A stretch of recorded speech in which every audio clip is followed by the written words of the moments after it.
एक गांव में एक बुढ़िया रहती थी। उसका एक कामचोर बेटा था। यशीखी बिगाड़ने में बहुत माहिर था। यास को शेख चली के नाम से पुकारा जाता था। बुढ़िया मेहनत मजदूरी करके अपना और अपने बेटे का पेट भरती थी। एक दिन बुढ़िया बीमार हो गई। या घर में खाने को कुछ न था। रात को माँ बेटा दोनों ने फाका किया। अगले दिन माँ ने कहा, अब तुम कुछ काम करो, जंगल से लकड़ियां ही लाकर बेच दिया करो ताकि गुजरा वक़ात हो सके। शेख चली ने जंगल की राह ली। जो दरख्त उसके रास्ते में आता यूं ही उससे पूछता, मैं तुझे काट लूं या नहीं। किसी दरख्त ने भी इसका जवाब न दिया। शाम होने को थी। यशीख चली घर वापस आने का इरादा कर ही रहा था कि एक दरख्त नजर आया। उसने पास जाकर पूछा, मैं तुझे काट लूं? दरख्त बोला, हाँ काट ले, मगर एक नसीहत करता हूँ। मेरी लकड़ी से पलंग बनाना और बादशाह के दरबार में ले जाना। अगर बादशाह उसकी कीमत पूछे तो कहना कि पहले एक दौराते उस पर सोए, ये फिर अगर मुनासिब समझे तो खरीद ले। शेख चली ने दरख्त की हिदायत के मुताबिक इससे लकड़ियां काट कर पलंग तैयार किया और बादशाह के दरबार में पहुंचा।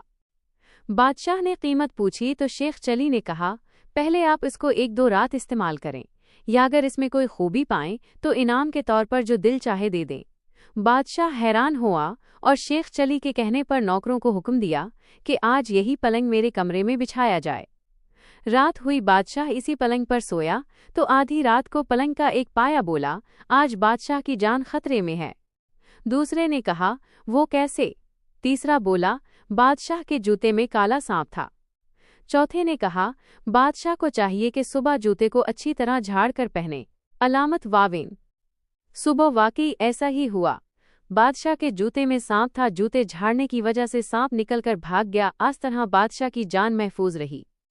दूसरी रात जब बादशाह सोया तो फिर पायों ने बातें शुरू की। एक बोला कि तुम पलंग को संभाले रखो, मैं कुछ खबरें जमा कर लूं।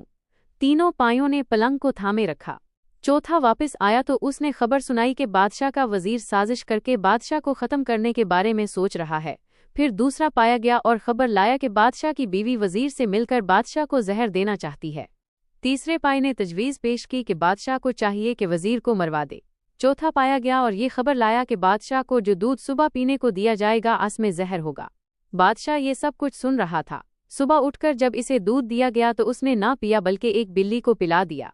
बिल्ली उसे पीते ही मर गई। उससे बादशाह को पता चल गया कि उसका वजीर और बीवी दोनों मिलकर उसकी जिंदगी खत्म करना चाहते हैं। बादशाह ने वजीर को बरतरफ कर दिया और मलका को महल से रुखसत कर दिया। बादशाह ने शेख चली को बुलाया और बहुत इनाम दिया। बादशाह के दरबार में इसकी इज्जत होने लगी और दोनों माँ बेटा बड़े आराम की जिंदगी बसर करने लगे।